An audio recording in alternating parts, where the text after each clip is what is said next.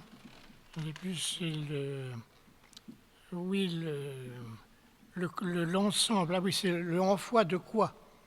Ça se termine, selon les bonnes règles du droit international, par la phrase « en foi de quoi les plénipotentiaires se signeront, etc., etc. » Et alors, ce passage, cette page finale, avec le « en foi de quoi » a été gardée sous le boisseau. Elle a été si bien gardée sous le boisseau qu'elle est restée à mon domicile personnel pendant des mois. Et quand finalement ça n'a plus été tenable, quand nous avons eu les juristes qui se sont aperçus de cette anomalie, qui ont mis le doigt dessus, et que j'entends encore me disant « Mais où est le en foi de quoi, monsieur? Où avez-vous mis le en foi de quoi ?» il n'y en avait pas d'en foi de quoi. En foi de quoi, il était dans un tiroir personnel à moi, à mon domicile. Merci beaucoup.